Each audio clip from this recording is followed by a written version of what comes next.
Olá, internauta, seja muito bem-vindo a maisosport.com. Hoje vamos comentar a 27ª rodada, onde Cruzeiro e Internacional empataram em 0 a 0 lá em Varginha e Portuguesa e Atlético também ficaram na igualdade, só que 1 a 1. Comigo aqui no estúdio, Josias Pereira e Rômulo Fegali, ambos repórteres Super FC. Tudo bem com vocês? Tudo bem, abrindo aqui os trabalhos, né? Tudo bem, Cabido, tudo bem também, Rômulo. É um prazer estar aqui mais uma vez no esporte.com. Vamos falar dessa rodada aí que foi meio tenebrosa para os mineiros aí, né? Resultados, principalmente o Atlético está brigando ali pelo título, acabou tropeçando ali no frente à Portuguesa e o Cruzeiro, 6º jogo sem vencer, né? Uma situação muito complicada do Cruzeiro no campeonato. E você, Rômulo, o que você achou desse fim de semana? Tudo bem, pessoal. É complicado realmente para os dois times, né? O Atlético já começou a ver cada vez mais longe a possibilidade de ser campeão e o Cruzeiro, a torcida já começa a preocupar com o medo de lutar contra o rebaixamento de novo, né? Está estacionado ali com 36 pontos e menos de 10 pontos do grupo ali dos 4 que vão ser rebaixados, então o alerta já está aceso, né? E para a gente ver já esse alerta ligado, vamos mostrar agora rodada e tabela do Campeonato Brasileiro. Tá aí os jogos da 27ª rodada, os jogos de sábado foram 5, né?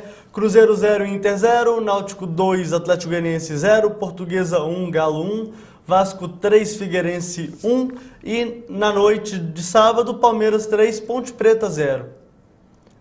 Os jogos agora de domingo, Bahia passou pelo Botafogo 2 a 0, Curitiba 1 a 1 no São Paulo, o Corinthians passou muito bem pelo Sport 3 a 0, no Fla-Flu deu Fluminense 1 a 0, um golaço do Fred, e Grêmio e Santos empataram em 1 a 1.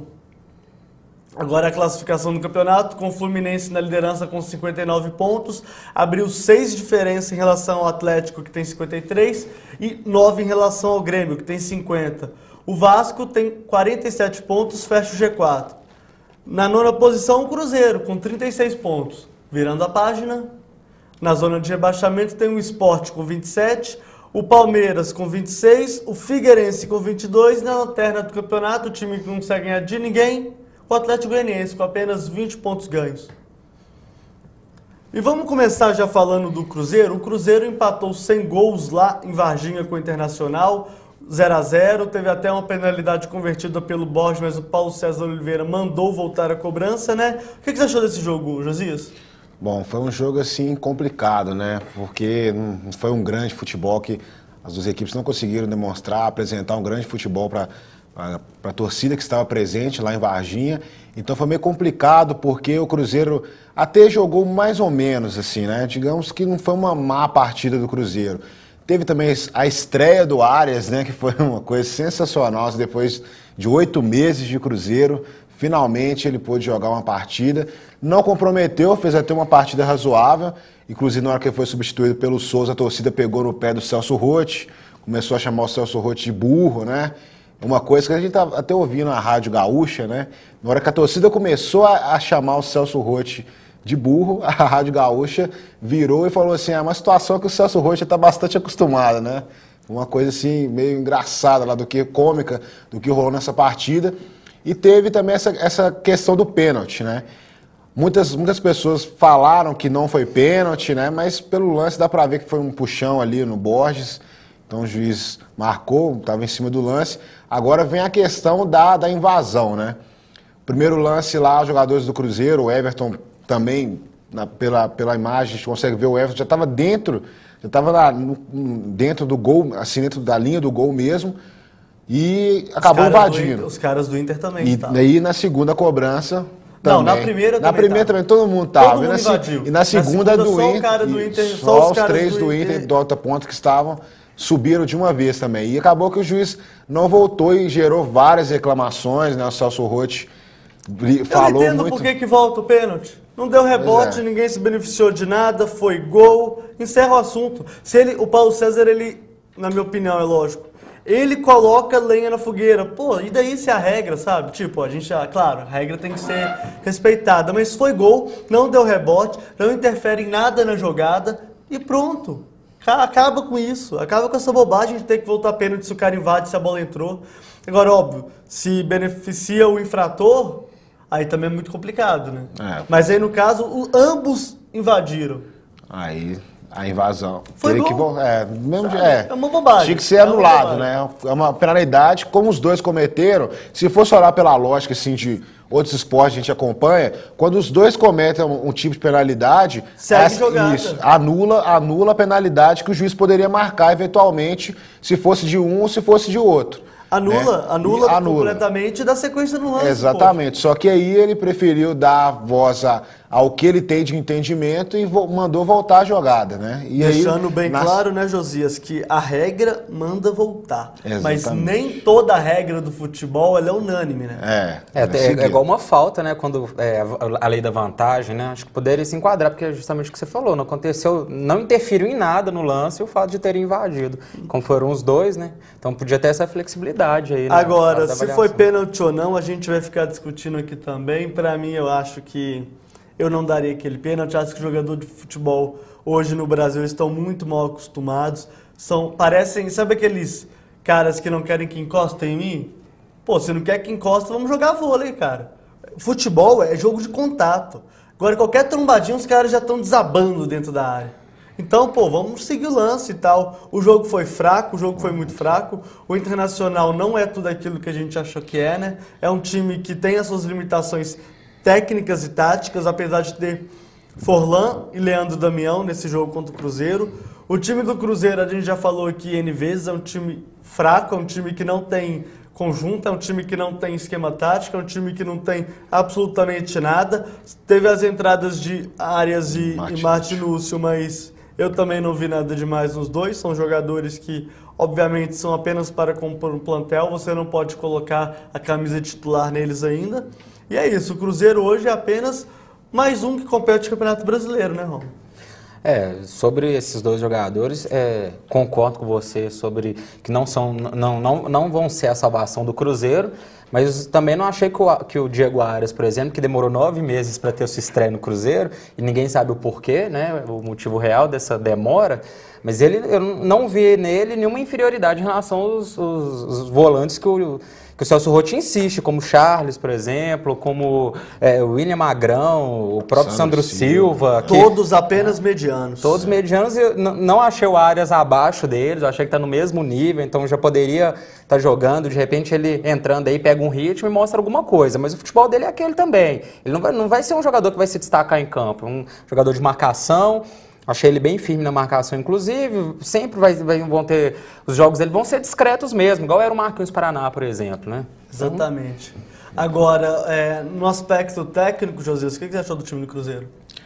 É difícil falar, porque realmente a questão do Cruzeiro, disposição tática do Cruzeiro, é complicado, porque o Celso Roth, ele tenta vários times, e ele sempre fala, né, que ele não tem como, né, a torcida do Cruzeiro não sabe qual que é o time, ele não sabe qual que é o time que ele tem em suas mãos, e nessa partida foi mais uma vez isso, ele teve que pegar jogadores que ele tinha ali, como o Arias, que ninguém sabia como que o Arias estava, então teve que colocar o Arias para jogar, sendo que ele não fez nenhuma partida pelo Cruzeiro, né? Então foi aquele amontoado. E de vez em quando ele consegue assim encaixar alguma coisa, né? Mas não é aquele time efetivo, não é um time que produz, não tem jogadas pelas laterais.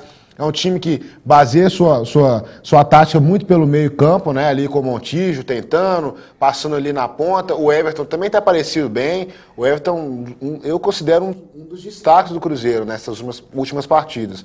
Porque é a fase, né? A fase. Que coisa, hein? E outra coisa, né, que a gente tem que destacar também foi a participação do Fábio na partida de sábado, né? Porque o Fábio, na hora da gente dar porrada no cara, a gente dá, né? Na hora de elogiar, agora tem que elogiar, que realmente o Fábio fez boas defesas, principalmente em chutes do Leandro Damião, né? Que foram um chute a queima-roupa, e também uma cabeçada do Fred também, o atacante do Inter. Então foram participações boas, ele deu resposta assim para a torcida, né?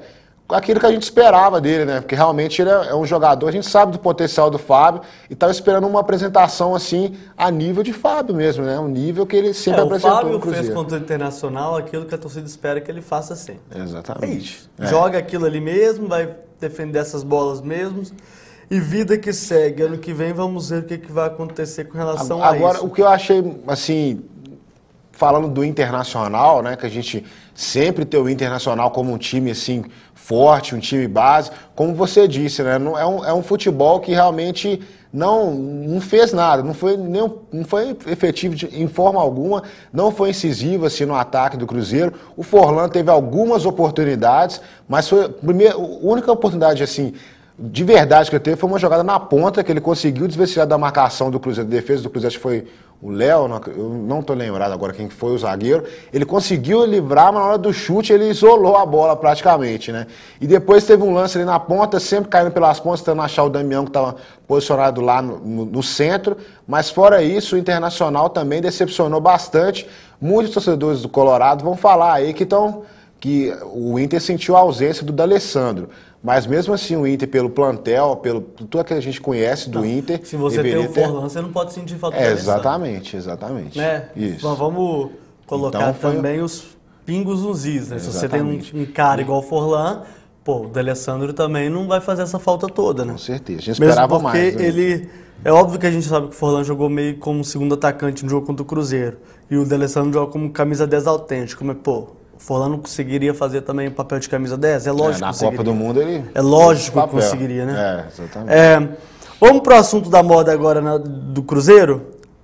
No Twitter tá bombando a hashtag Volta pro Cruzeiro, Alex. O que você acha disso, nosso Rômulo? É uma incógnita, né? Porque a gente vê, diante da situação do Cruzeiro, que ele vem vivendo desde o ano passado, essa mudança aí política, de diretoria...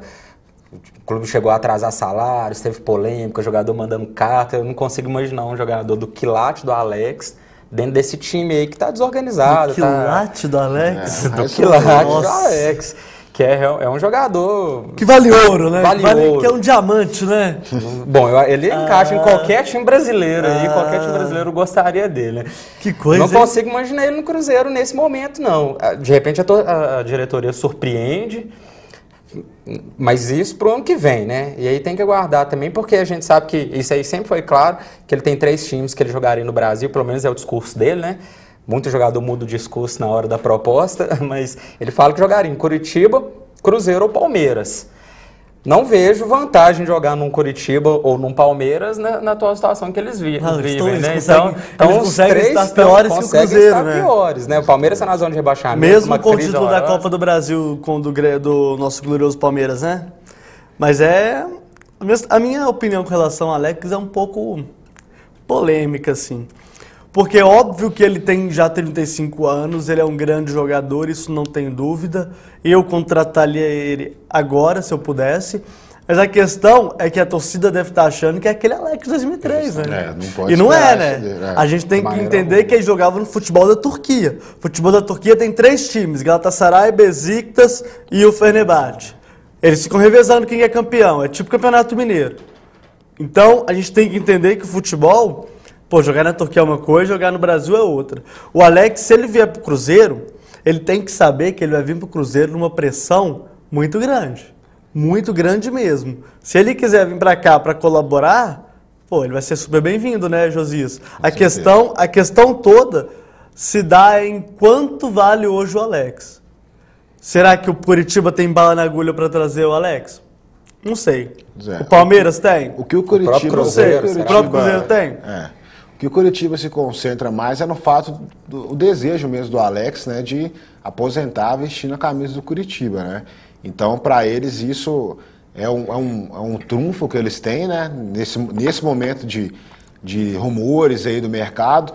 E o Palmeiras, pelo fato de estar num mercado mais, assim, né, é maior.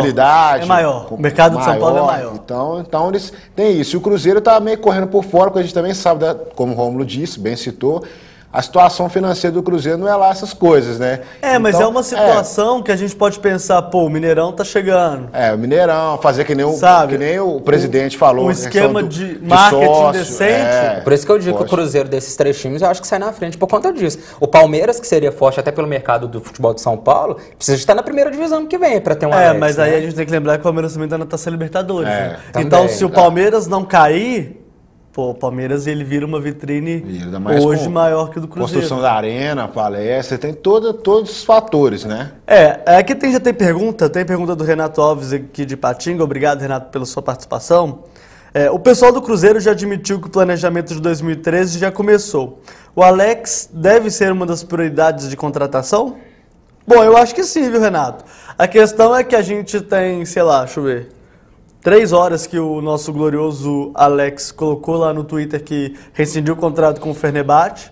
E a gente não sabe também a posição do empresário dele com relação a que ele pode fazer no Brasil hoje, né? É certo que ele vai voltar. Isso é óbvio. A gente sabe que ele vai voltar para o Brasil e deve jogar por 1 ou mais 2 anos, no máximo, estourando.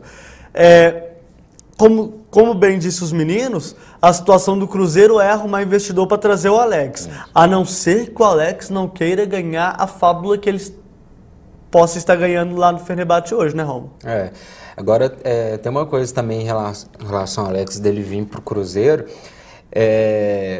Acho que o Cruzeiro ele tem sim que priorizar, como o internauta ele perguntou aí, até por uma questão do futebol mineiro. O Atlético trouxe o Ronaldinho Gaúcho e algumas pessoas, inclusive na imprensa, gostam de comparar o Ronaldinho com o Montilo. Não acho que o Montilo, de maneira alguma, faça frente ao Ronaldinho. Então, de repente, essa grande contratação de peso, até para valorizar o futebol mineiro ainda mais, é trazer o Alex para o Cruzeiro, para os 2 principais times ter 2 estrelas de nível internacional, com história no futebol. Então, acho que isso pesa sobre o Cruzeiro, de priorizar realmente isso daí, né? Mas... dar um jeito de correr atrás de investidores, fazer uma proposta interessante pro Alex ser, de repente, o garoto propaganda do Cruzeiro, um marketing em cima dele, que eu acho que ia ser violento, porque ele é unanimidade na torcida. Né? Eu não venderia o Montijo hoje só para ver como aconteceria essa dupla no meio de campo. Jogando juntos. Realmente seria muito interessante. Porque não o Montijo venderia. com o Alex, com o time arrumado, ele com mesmo porque hoje o Montijo deve estar valendo quanto? Se o Cruzeiro negou 10 milhões com ele no auge, 10 milhões de euros, diga-se, no auge, hoje ele valeria quanto? No máximo a metade. No né? máximo a metade. Máximo. Exatamente. Né? É isso que eu penso. Então é interessante. Você conseguir 15 milhões de reais num jogador igual o Montijo é bobagem. É bobagem. Então eu acho que seria uma ótima o Cruzeiro contratar o nosso glorioso Alex, que deu muitas alegrias à torcida em 2003. Até mesmo para dar uma sacudida, né, no Cruzeiro, porque a situação a gente viu o jogo do Cruzeiro contra o Internacional depois da partida. Jogadores bem apáticos, né? A gente tem visto isso direto. O time é apático. O time é apático. O time eu não sei se ele é porque o time é muito ruim ou se ele é apático porque não tem aquela vibração de jogar futebol, exatamente. sabe? Eu acho que o Alex contribuiria nisso, porque ele é um bom líder, né? E ele sacode. Acho que a presença dele no Cruzeiro ia fazer diferença, sim. Não tem só dentro de campo. Antes da gente partir pro Galo, tem uma pergunta aqui também do Renato, ele fazendo uma situação interessante aqui pro jogo contra o Grêmio. Lembrando que o Cruzeiro pega o Grêmio no próximo fim de semana lá no Olímpico, né? O técnico Celso Roth deve escalar o Martinúcio junto com o Montijo para o confronto contra o Grêmio, deixando o Borges como atacante fixo. Seria uma boa alternativa, né, Romo? O Martinúcio ele é canhoto, né? O Montilo cai bem pela direita. Eu acho que seria interessante sim testar. Eu até acho que ele deveria ter sido colocado no jogo quando o Souza entrou. Acho que já poderia ter tentado fazer isso daí. Já estava jogando com 2 atacantes e poderia ter entrado, preferiu o Souza, né? É claro que era o primeiro jogo do Martinúcio ainda. Isso aí, com o tempo, eu creio que o Celso Roth vai fazer essa tentativa assim com o tempo, daqui a alguns jogos. Estão me perguntando aqui por que eu não venderia o Montijo. É justamente por isso, porque ele não vale mais aquele valor que a gente achava que ele vale. E você desperdiçar um jogador como o Montijo, por mais que o Montijo esteja numa situação hoje não tão confortável dentro do Cruzeiro, ele já não é tão unânime assim, igual a gente colocava ele no pedestal no final do ano passado. Ele é um jogador interessantíssimo para o time. Você não tem hoje um jogador no Cruzeiro igual o Montijo, então não adianta a gente ficar também tentando achar culpados para a situação do time, né? O Montijo hoje eu não venderia porque ele não tem substituto à altura. Ele tinha, né? Ano passado ele tinha o Roger e até o meio do ano tinha o Gilberto. Hoje ele não tem ninguém. Então, melhor deixar o Montijo como está aqui na Toca da Raposa 2. Vamos pro Galo? O Galo conseguiu um empate, conseguiu não, né? Empatou lá em São Paulo por 1-1. O time até que fez uma partida razoável, mas chegou a ser pressionado pela Portuguesa. E eu achei que o empate de 1-1 saiu no lucro. E você, Josias? Também achei. A Portuguesa pressionou bastante, né? No no segundo tempo ali, o Vitor teve que fazer várias defesas importantes. Inclusive o Vitor foi até eleito, assim, né, pela imprensa que estava acompanhando a partida, como o melhor em campo pela atuação que ele teve nessa partida. E ele falhou no gol?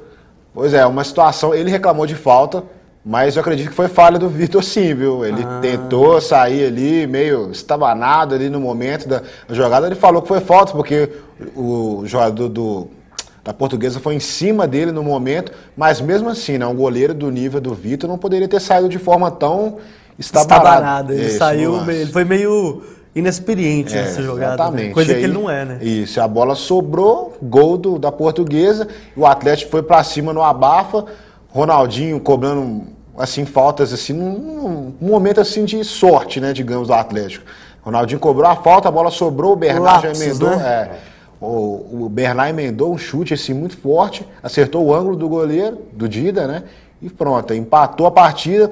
O Atlético tentou mais alguns ataques, mas quem foi com mais perigo ao ataque mesmo foi a Portuguesa, né? Vários lances, chutes de fora da área, o Vitor tendo muito trabalho, e depois veio a expulsão do Leonardo Silva ainda, né? Que complica a situação do Atlético para a próxima partida contra o Figueirense, que o Hever, ninguém sabe como é que vai ficar a situação do Hever por causa daquele lance contra o Flamengo, e o Leonardo Silva fora. Vamos lá de novo com o Luiz Eduardo, vamos ver o que o Luiz Eduardo pode arrumar aí nessa defesa do Atlético. Também que ele vai ter lá, pelo menos, o apoio do Rafael Marques, né, que pode dar uma equilibrada, mas mesmo assim o Luiz Eduardo, de vez em quando, ele dá umas... Eu temo por essa zaga. Eu temo realmente por essa zaga, sabendo ainda mais que Pierre e Leandro Donizete possivelmente não estarão em campo. Exatamente. Então, salve-se quem puder. A sorte do Galo é que pega o nosso grande Figueirense, né? Dentro de casa. Dentro de casa. O Atlético tem... como visitante, ele é patético. Não só, né? Mas dentro... Aí é que tá. O Atlético, nesse quesito, está com muita sorte. Não é possível, né? Vamos lá, então. Perguntas. O Ademar tá falando aqui... O Ademar aqui de Belo Horizonte, ele pergunta o seguinte: por que o Galo não muda? Todo ano é a mesma coisa. Se não apronta no começo do campeonato, apronta no fim. Por quê? Ademar, eu não sei. É uma coisa que ninguém consegue entender. Tem outra pergunta aqui do Mauro, de Contagem. Será que o Cuca ainda não sacou que os adversários do Galo já sabem as jogadas ensaiadas? É só mudar. Caro Mauro Antônio, obrigado até pela sua participação aqui conosco. Mais ou menos, a questão do Cuca é que ele não sabe mudar. Ele não consegue. Quando ele arma um time, ele fixa naquele time até o final. Todo mundo já sabe como é que o Galo joga. Esse é o grande problema que o Atlético tem hoje. Para mim não é... É claro, falta plantel, falta um pouco também de conseguir algumas situações interessantes fora de casa, mas hoje o Atlético, ele tá travado. Todo mundo sabe como o Galo joga. Então, como sair disso? O Cuca, na minha opinião, ele não sabe como faz isso. E você, Romulo? Exatamente isso que eu penso também. O Cuca, ele dependeu muito do Jô, ficou evidente, o time dependeu muito do Jô, o tempo que ele ficou machucado, coincidentemente ou não, foi um tempo que o Atlético caiu muito, perdeu alguns jogos. No primeiro turno ele perdeu um jogo, sem contar o do Flamengo, foi porque quando foi lá começou na frente. A queda, na verdade. Mas depois perdeu 3 jogos em 7. Sim. Né, que foi esse mês de setembro tenebroso aí que o próprio Cuca fala, graças a Deus que passou, espera um outubro diferente, mas é isso aí mesmo, ficou dependendo muito do jogo, ficou evidente isso no jogo contra o Flamengo, que o Flamengo jogou de uma maneira muito diferenciada, pressionou bastante, e o Atlético se resumia em contra-ataques com o Vitor dando chutão pra frente. Impressionante. Foi isso o jogo do Atlético contra o Flamengo mesmo. Então, realmente, o Bernard ontem sumiu, fez um gol. Ele é muito bom, realmente. Convenhamos o gol do Atlético. O gol do Atlético saiu por... uma falha. Vamos falar na real. Foi sorte. Foi sorte. O Ronaldinho bateu... fez a cobrança de falta, a bola bateu na barreira e sobrou assim, no pé do Bernard. Quantas bolas sobram no pé do Bernard daquelas no campeonato? Só esse jogo. Com bola sobrando no pé dá. de alguém não dá, né? Mas ele ficou bem sumido no jogo ontem contra a Portuguesa, porque foi muito bem marcado. Os times já sabem marcar o Atlético mesmo, é isso que você falou, o Cuca não consegue encontrar uma alternativa. E até parece que eu sou repetitivo, mas nesse momento, o Atlético, mais uma vez, eu falo da questão emocional do time. Não é porque você é repetitivo. O Galo é repetitivo. É. Não tem condição de todo jogo um zagueiro do Galo ser expulso. Justamente. E as expulsões foi Júnior César contra o Corinthians, aí veio o Hever de uma maneira impensável para mim, para um jogador que é capitão do time, que é referência dentro do time. Seleção brasileira. Seleção brasileira. Uma agressão daquela e não justifica o Cáceres, ele tentou abraçar e falar que não justifica, mostrou um destempero, ela não foi expulso, não tem o que reclamar aquela falta também. Então mostra realmente um destempero do time, um equilíbrio na hora de brigar ali, no vamos ver, que contrasta muito com a posição do Fluminense. O Fluminense tomou um sufoco do Flamengo no segundo tempo e conseguiu, não se desequilibrou em nenhum momento. Ele soube lidar com a adversidade e isso Daqui a pouco a gente vai passar uma geral no líder do campeonato, mas a diferença para mim do Fluminense para o resto chama-se salário de jogador fenomenal igual é o Fred. Quantos jogadores do mundo fariam aquele gol? Eu não consigo contar 5. Não consigo. Bom, aqui tem pergunta. Quem é o melhor jogador do Galo hoje? O Bernard? Pergunta da Ana Maria. Josias? É o Bernard? Pelo que ele está agora, né? Pelo que ele está desempenhando, acredito que sim. Mas tem um porém aí nessa história, né? A gente vê a dupla de volantes do Atlético, quando agora, né, se eles atuarem juntos, continuarem atuando juntos, eles realmente são os destaques do Atlético. Porque o Atlético, mesmo não apresentando um grande futebol, pelo menos esse sistema defensivo, assim, passando pelo meio de campo, ele consegue, pelo menos, segurar a onda ali para o ataque, posteriormente, conseguir também fazer os seus gols. Mas o Bernard, no quesito ofensivo, é um dos jogadores que mais procura o jogo. Ronaldinho também é um dos destaques, mas ele tem feito partidas assim, ele tem sumido a marcação em cima dele, tem sido muito grande, não tem conseguido desempenhar o futebol que ele apresentou no primeiro turno. Né? Isso tem sido um grande problema para o Atlético. Como todo o time do Galo. Isso. E aí entra a situação, como vocês disseram, do Cuca, né? A gente sabe do Cuca pela trajetória que ele também teve no Cruzeiro, que o Cruzeiro apresentou um grande futebol na Libertadores. O Cruzeiro manteve o mesmo time até que veio a fatídica partida contra o Once Caldas. Depois daquele jogo, o time desconcentrou e isso reflete muito, essa questão de emocional, reflete muito o treinador. Porque a gente sabe que o Cuca, por mais que ele seja assim, um treinador que consegue motivar seu time em determinados momentos, assim, faz uma subida assim, muito grande, mas depois também a queda Eu tô começando a achar que o Cuca é treinador de primeiro semestre. Aquela situação que a gente sempre falava do Celso Roth, né? Começando a achar isso. O Celso Roth também era um treinador que tinha uma fase boa e depois o declínio era brutal, né? É complicado. Tem duas perguntas aqui meio que polêmicas, né? A Ana Maria pergunta novamente se o Atlético tem chance de ganhar o campeonato. Tem chance, Romulo? A chance ele tem matematicamente, a gente não pode dizer que não. Se você analisa o momento do clube, contrastando com o momento do Fluminense, acho que está bem difícil esse título para o Atlético, viu? Ficou bem difícil, né? Deixou escapar, né? Pois um time que conseguiu uma vantagem, tinha um jogo a menos e ficou contando muito com isso, ficou contando muito com o jogo, esqueceu que era Flamengo, que é clássico nacional, que o Flamengo é time de torcida, é time grande, tinha suas motivações para enfrentar o Ronaldinho. Como então, diz o próprio Ronaldinho, né? Flamengo é Flamengo. Justamente. E ficou contando demais com esses 3 pontos. Agora são 6 pontos já de diferença para um Fluminense muito equilibrado. Então acho que tem que preocupar. E não sendo pessimista de maneira alguma, porque eu acredito que o Atlético ele tem condição sim de ser campeão. Mas é melhor começar a preocupar mais em manter o seu lugar entre os 4, para não ser, de repente, no final do ano, perder até a vaga na Libertadores. Aí vai ser bem trágico, pela campanha maravilhosa que ele fez no primeiro turno, né? Então tenta segurar a Libertadores, né? E aí tenta pôr os pés no chão, um pouco mais de verdade. Vale lembrar 2 detalhes que a gente está esquecendo. O primeiro detalhe é que a Copa Sul-Americana tira uma vaga na Copa Libertadores do Campeonato Brasileiro. Ou seja, se a gente está falando aqui de Taça Libertadores, o Galo está quase lá, tem que ter um pouquinho de calma, porque se o Atlético fica em 4º, por exemplo, ele está fora. Porque eu duvido muito que, do nível que a Sul-Americana está hoje, um São Paulo, por exemplo, deixe o campeonato escapar. Verdade. Então tem que tomar muito cuidado com essas situações, porque o time está muito complicado. E tem outra pergunta aqui do José Carvalho Pereira, de Divinópolis. Tá fazendo até uma crítica a gente aqui. Por que que vocês falam tanto no Alex no Cruzeiro? Por que que não falam dele no Galo? Futebol é dinheiro. Galo é o time forte de Minas hoje. Caro José Carvalho Pereira, obrigado até pela sua participação aqui. Mas os dois são fortes, né? Para começar, o Galo é o time forte de Minas agora, mas o Cruzeiro também sempre foi muito forte. E a história do Alex no Cruzeiro, a gente não precisa nem comentar aqui, né? É a mesma coisa da gente falar, por exemplo, do Tardelli tá em lapso lá, em qualquer lugar que ele esteja, da gente cogitar ele no Cruzeiro, né? É mais ou menos por aí. O Tardelli, se o Tardelli ficar desempregado hoje, a gente não, né? A imprensa vai especular ele no Atlético. E assim segue a vida, né, Josias? Porque o próprio Alex, né, já chegou a dizer que ele não jogaria hipótese alguma no Atlético.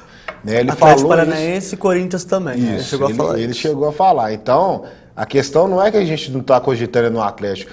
Não, mas pode vir uma proposta. A gente não tá mesmo. Pode vir uma proposta aí, mas ele deixou claro que não jogaria no Atlético. Então, a questão parte do próprio jogador, do interesse que ele tem em jogar ou em Palmeiras, Curitiba ou Cruzeiro. E será que a diretoria do Atlético teria interesse em contratar um jogador que tem história que o Alex tem no Cruzeiro? Assim como a diretoria do Cruzeiro, ou de qualquer outro time rival, teria interesse em contratar um jogador que tem uma história muito grande dentro de um clube? Eu não sei até que ponto, né? Então, eu não sei se isso até passa pela cabeça do Calil, né? Pode passar. O Alex Calil a gente pode esperar qualquer Mas não chegou a cogitar. Gente, a gente fica falando do Calil aqui, mas o Calil é um cara que surpreende a gente em qualquer situação, né? E aquela proposta, por exemplo, que ele teria feito ao goleiro Fábio? O Fábio, assim, na melhor fase dele no ano. Então a gente nunca espera, né? O Bruno Valim aqui de Belo Horizonte pergunta o seguinte: o Galo realmente deveria ter emprestado o André ao Santos? É outra coisa, né? É outro problema, né? Exatamente. É outro problema, né? Mas a questão aqui, Bruno, é que o Galo não foi emprestado. O Atlético não fez nada, na verdade. O Atlético tinha que dar uma grana pro Dinamo de Kiev. Chegou lá, dá grana e tal, assina o cheque, ele fica no Galo. Só que o Galo não fez isso. Quem fez isso foi o Santos. O contrato dele, o vínculo dele com o Atlético acabou. O Santos foi lá, pegou e jogou ele hoje lá pro Santos, né? O Renato tá mantendo a mesma teoria esqueci o nome do João. Gente, acorda, o Alex pode vir pro Galo sim, o José tem razão. E o Ronaldinho no Galo, alguém acreditava? Mas é diferente, né? A gente tá falando de um cara que ganhou a tríplice coroa com o Cruzeiro. O Ronaldinho, hora nenhuma, teve situação, por exemplo, com o Cruzeiro ou com o Vasco da Gama. E o próprio Ronaldinho debochou do Grêmio, né? Então a gente vê que os jogadores são diferentes também. O Ronaldinho vai para onde, óbvio que eu não estou falando que ele é mercenário, não é isso. Ele é um profissional do futebol e quer ser bem remunerado por isso, todo o direito dele. Ele vai aonde a grana está, né? É uma questão de postura. É uma questão de cada um tem a sua. Deixa eu ver mais perguntas. E o Eugênio Leite, lá de Palmeira do Índios, lá em Alagoas. Obrigado, Eugênio, pela sua participação. Ele fala o seguinte: essa afirmativa do ouvinte de Divinópolis é furada. Será que ele sabe qual é a atual dívida do Atlético? Nem vocês aí do programa sabem, deveriam investigar e nos contar. Sem dúvida alguma, deve passar dos 500 milhões de reais. Esse Calil é maluco e enganador. Ele esconde a dívida, quando ela estourar, sai de perto. Na verdade, a gente sabe sim, gira algo em torno de 430 milhões de reais. Essa é a dívida hoje do Atlético. Mas a gente não sabe quem paga essa conta, né? A gente vê o Flamengo devendo isso também e nada acontece. Então, difícil. Clube hoje, todos os 20 clubes da Série A devem. Então, não faz nada, não acontece nada, o Ministério Público não faz nada, a União não faz nada.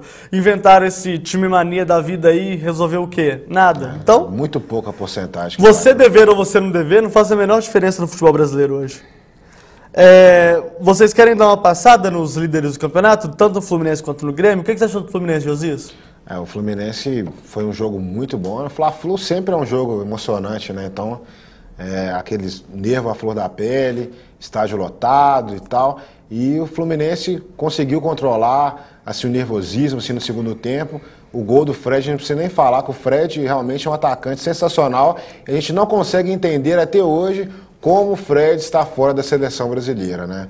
É aquela velha história, Mano Menezes, não tem explicação. Talvez ele fique remoendo aquele fato que aconteceu daquela vez que o Fred falou que não queria defender a seleção brasileira, que inventou uma contusão, e o próprio pai do Fred falou isso. Mas mesmo assim, né, Mano Menezes, você tem que escolher os melhores. Quem está jogando bem, você tem que convocar de qualquer maneira, entendeu? E isso é a seleção brasileira. Por exemplo, eu convocou o Kaká. Kaká fez uma partida, enfrentou o Forte Milionários, e aí o que aconteceu? Foi convocado? Ele viu algum treino do Kaká? A gente não sabe, né? Mas voltando ao Fluminense, tá aí. O Fluminense é um time muito equilibrado, um time muito acertado. Vai ter adversários muito complicados agora nesse mês, né? Então, o Atlético está se baseando nisso, contando com tropeços do Fluminense para tentar reassumir a liderança.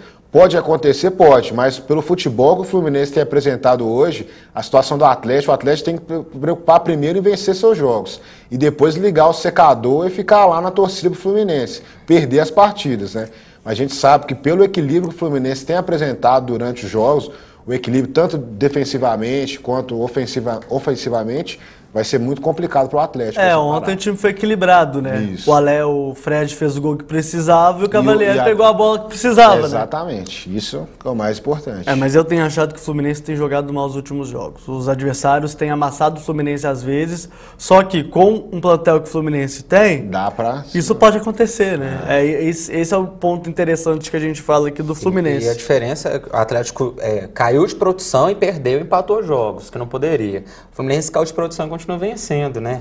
O Fluminense, ontem eu comentei durante o jogo, estava conversando com meu pai e falei, o Fluminense ele tá dando uma sorte de quem tá pintando como campeão mesmo, porque o pênalti foi gol, e podia ter interpretação, na minha opinião, de que poderia ter validado o lance. Claro. Porque foi gol, a bola entrou, né?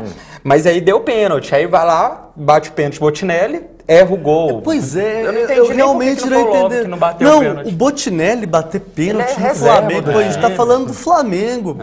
Aí coloca o Botinelli, um cara que nem titular é. Não, eu realmente não entendo o técnico de futebol. Quem mandou o Botinelli bater foi o Dorival, tá? Caro, entender. Pois é. E aí erra o pênalti, o Diego Cavalieri defendeu muito mesmo ontem. O Flamengo errou o gol dentro da pequena área. O Fluminense contou com uma sorte, vem contando com uma sorte. Aí quando ele perdeu aquele jogo pro Atlético Goianiense, aquela zebraça lá, o Atlético foi e perdeu pro Náutico também. Então o Fluminense ele tá contando muito com sorte também, né? Pois é. Além do grande equilíbrio, o time que tem. Sorte, já são 6 pontos, né? Justamente. E o nosso Grêmio lá no Olímpico, que deu uma bobeada ontem, deixou o Santos empatar com 1 a menos. Pois é, situação... O Santos é aquilo que eu sempre venho falando aqui a respeito do Grêmio, na verdade, né? O Grêmio é um time que apresenta, assim, altos e baixos, né? O Luxemburgo, como a gente sabe da história do Luxemburgo, de como ele chega com força em campeonatos de pontos corridos também, sua história vitoriosa, mesmo assim o Grêmio apresenta falhas. E as falhas do Grêmio, elas transparecem muito mais do que as falhas de Atlético e, por exemplo, e Fluminense. E é por isso que o Grêmio não consegue manter essa constância, porque o time, ele consegue ganhar uma partida, empata outra, vai lá e perde outra, assim, do nada, e agora vai pegar o Cruzeiro, tem uma chance, né, de ganhar e continuar nessa caça aos líderes do Campeonato Brasileiro, mas precisa apresentar uma regularidade. O Luxemburgo precisa encontrar ali um meio termo, se deixar o time equilibrado. É isso que tem faltado ao Grêmio para almejar realmente os títulos, né? Mas o que eu queria destacar dessa rodada é a questão, mais uma vez, da arbitragem. E aí eu vou falar do nosso querido Leandro Voaden, no jogo do Náutico, né? Até mudando o foco assim totalmente, mas eu tinha que falar isso, senão eu não conseguiria sair. O que o Voaden fez? A questão da faixa, né, da torcida, falando que a arbitragem que não ganhariam deles no apito, né? Ganharia do Náutico no apito. E ele, numa atitude totalmente desrespeitosa, tanto a torcida como a Constituição do Brasil, ele ficou lá parado, esperando, mandou a polícia tirar aquela faixa de qualquer maneira do Estádio dos Aflitos. Ele falou que não começaria o jogo enquanto aquela faixa não fosse tirada do local. E isso é um absurdo, porque a Constituição garante o direito do cidadão de se expressar livremente. Não estava ofendendo ele. Aquilo era um protesto da torcida, entendeu? Então isso é uma coisa absurda. Mas se a PM foi lá e tirou, obviamente a PM também é errada. Exatamente. Exatamente. Passou por isso. Ué. O cara ele é o árbitro da partida, ele tem que estar preocupado com o jogo. Ele não é o delegado da partida. Exatamente. Então foi uma atitude assim, vexatória, tanto de arbitragem, quanto de polícia, quanto de dirigentes que com certeza estavam lá, delegado do jogo. Então, feriu a Constituição, feriu o direito do torcedor, agora ninguém pode mais protestar no estádio. Então, quando a torcida vai xingar o juiz, não homenagear a mãe do juiz, então isso não pode mais, né? Então o juiz vai parar o jogo a cada momento. Pô, se ela for bonita, pode. Mas aí que entra a situação, né? Então o árbitro agora tá mandando tudo no futebol brasileiro, né? Além de erram e ainda dão umas estrelinhas, né? Exatamente. Tipo Paulo César. Tipo Paulo César e tipo também os bandeiras, né? Que também tem aparecido bastante nos últimos jogos. Do jogo contra o Flamengo, eu esqueci até o Hausmann, que é um cara da FIFA, né? Aparecendo a cada momento. Nossa, ele tava pitando mais que o nosso glorioso Péricles, né? Só dar um pitaco, árbitro tinha que profissionalizar, porque o cara não é profissional, todos eles têm profissão, aí vai lá, apita um joguinho no final de semana, e é o momento deles aparecerem mesmo, eu acho que está muito na cabeça deles mesmo, é intencional mesmo, por isso que quer mandar, aí se impõe de uma forma arrogante, para na segunda-feira sentar na mesa e falar, eu aquilo, com os colegas de profissão dele, que não são árbitros, não são profissionais, são pessoas fazendo um freelance ali, um bico. Então isso aí eu acho que tinha que mudar no Brasil, porque senão vai continuar tendo esses abusos. Mas isso é no mundo, né? Não existe absorção no mundo. Sim, no Brasil e no mundo. É na FIFA. É porque no Brasil existe uma peculiaridade, né? No Brasil, o negócio é mais feio. Tem alguns comentários aqui. O Flavinho de Belo Horizonte está falando que só tem cruzeirense comentando porque quer o Alex no Galo. Pô, Flavinho, você pode achar o que você quiser também, né? Se você quer o Alex no Galo, o torcedor do Cruzeiro tem direito de querer ele de volta no Cruzeiro também, né? A pergunta do Eugênio, perguntando se nós todos somos jornalistas empregados do Jornal Tempo. Claro, né? O Cruzeiro com esse elenco irregular tem alguma chance de cair? Felipe de Patinga. Bom, o Cruzeiro não tem nem elenco, né? Ele tem um plantel de jogadores, é um grupo de jogadores, claro. Né? Chance de cair tem, perde todos, ele cai, né? Aquela matéria que semana passada eu até fiz uma matéria falando sobre os times que nos últimos edições do Campeonato Brasileiro tiveram uma queda muito grande no segundo turno e acabaram caindo para a segunda divisão, né? Tivemos exemplos aí, por exemplo, Corinthians, Curitiba, que tem uma situação que é bastante semelhante à do Cruzeiro, e o Cruzeiro tem que tomar cuidado porque esses empates, essa quantidade de jogos sem vencer, isso lá no final do campeonato pode refletir de forma bastante negativa nessa luta aí contra o rebaixamento. Hoje são quantos? 9 pontos, né? São 9 pontos que faltam para o Cruzeiro não cair. Faltam 12 jogos? Isso. Aí, a situação. 3 vitórias. Não é possível, né? Pô, vamos falar sério, não é possível, né? Tem o Bernardo Souza tá elogiando o programa, falando que hoje está bombando em polêmica e que o Alex vai para o Galo. Não, ele falou não vai para o Galo, ele falou que vem para o Galo. Lógico, né, Bernardo? Deu para ver que você torce para o glorioso Clube Atlético Mineiro e que uma jornalista renomada aqui falou para ele. Eu não vou dedurar quem que é, né? Porque senão essa pessoa também vai querer me matar. Viu, Bernardo? Bom, então é isso. Gostaria de agradecer a participação aqui do Josias. Obrigado, Josias, pela sua participação aqui conosco sempre. Muito obrigado, Khabib. Muito obrigado, amigo internauta. Convido vocês a continuarem acessando o site www.superfc.com.br para vocês ficarem informados sobre tudo que rola no mundo esportivo. Rômulo também, mais uma vez, obrigado. Rômulo tá ficando até mais à vontade aqui, né? A gente tá fazendo piadinhas. Com o tempo a gente vai acostumando, mas agradeço mais uma vez a participação, sempre muito bom a gente estar aqui falando do futebol mineiro, futebol brasileiro, né? Paixão nossa mesmo, nosso trabalho. E internauta, agradecer também, pedir, reforçar o convite aqui do Josias, acessar o superfc.com.br, acompanhar a cobertura e sempre participar aqui com a gente do esporte.com, né, os comentários do site, sempre a participação do internauta é muito bem-vinda e muito importante para a gente, ajuda a complementar mesmo a nossa opinião aqui e o nosso trabalho, sem dúvida. Então é isso, gostaria de agradecer a você, internauta. Hoje foram inúmeras perguntas aqui, eu não consegui falar nem um décimo das perguntas que chegaram, gostaria de agradecer de coração aqui. Então é isso, um grande abraço e até lá.